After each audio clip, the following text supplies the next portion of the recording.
suppose que des bactéries d'un certain type se multiplient de telle façon que leur nombre triple chaque jour. Le jour où Roger commence à les observer, l'échantillon compte 100 bactéries. Détermine la population de bactéries à la fin de chacun des 4 premiers jours. Donc, dans ce cas ici, c'est comme faire un tableau. Alors, si je commence avec mes jours, et ensuite j'aurai le nombre de bactéries. Le premier jour est comme le jour 0. J'en ai 100. Après un jour, le nombre a triplé. Après 2 jours, le nombre triple encore. Le nombre triple encore et encore. Alors, vous pouvez voir ici que j'ai triplé le nombre de bactéries à chaque jour. Ça, c'est pourquoi quand tu commences à devenir malade, et tu peux le sentir, puis ça va lentement, puis là, tout à coup, tu es comme vraiment malade, ça serait le doublement, triplement, etc. de bactéries. Écris une équation qui représente cette croissance.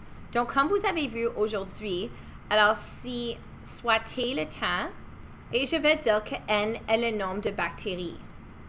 Alors, j'aurai que N, en fonction du temps, est 100, donc ma valeur initiale, et là, je triple mes bactéries à chaque jour. Représente graphiquement cette relation. Voici le graphique de cette fonction que j'ai tracée en GeoGebra. Est-ce qu'elle est une fonction? Oui, elle est une fonction, puisqu'elle passe le test de la droite verticale. Maintenant, si on répond à D, prédis la taille de la population au bout d'une semaine. Donc ça serait au 7e jour. Si je remplace T par 7, j'aurai le calcul suivant. Et le nombre de bactéries que j'aurai, 208 700 bactéries. Au bout de 2 semaines, 478 296 900 bactéries. Ça grandit vraiment vite quand c'est une fonction exponentielle.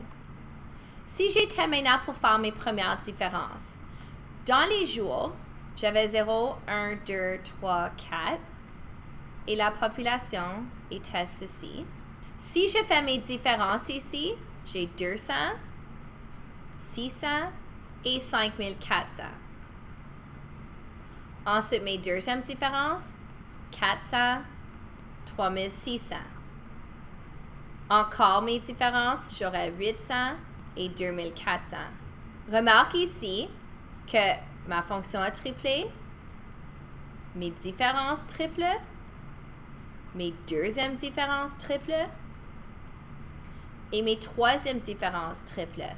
Donc, la régularité de mes différences finies est qu'elles triplent à chaque fois.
Explorer les mathématiques derrière ce processus. Alors, si on imagine un échantillon de 1000 mg d'uranium-239, comment peut-on représenter la quantité restante en fonction du temps? Donc, si on commence la première année, l'année 0, il n'y a eu aucune demi-vie à ce point-là et il y avait 1000 mg d'uranium-239. 2 ans plus tard, on a eu une demi-vie et il reste maintenant 500 de la quantité. Un autre 2 ans plus tard, il y a eu 2 demi-vies et il reste 250 mg de la quantité. L'uranium-239 continue à désintégrer à la moitié de sa valeur précédente. Et notre tableau serait quelque chose comme ceci. De quel type de fonction s'agit-il? Dans ce cas ici, il s'agit d'une fonction exponentielle puisque si je fais les différences finies, ici j'aurai moins 500.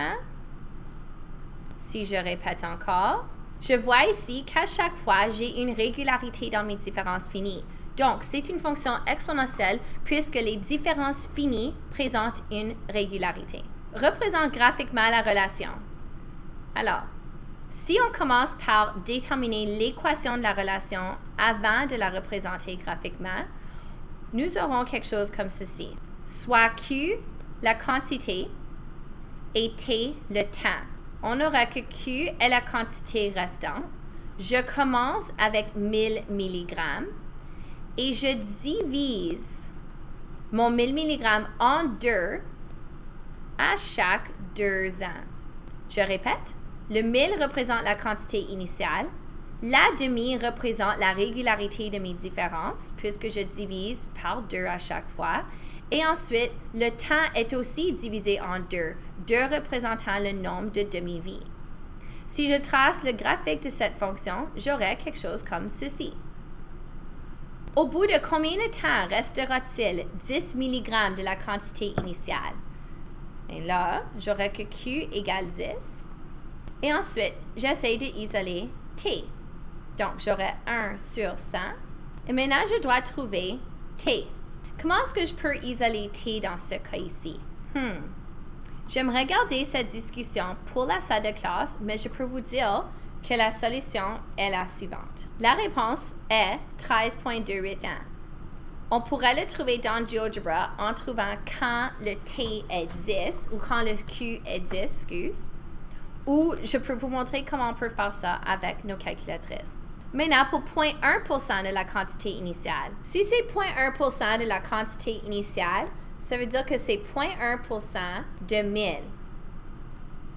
Si tu fais 0,1% de 1000, ça veut dire que tu as 1 mg qui reste. Donc, 1 égale 1000 et 1 sur 1000 égale 1 demi T à la 2. Je vais vous présenter le processus de résolution en classe, mais je peux vous dire que la réponse est la suivante et on aurait pu le trouver dans GeoGebra comme ceci.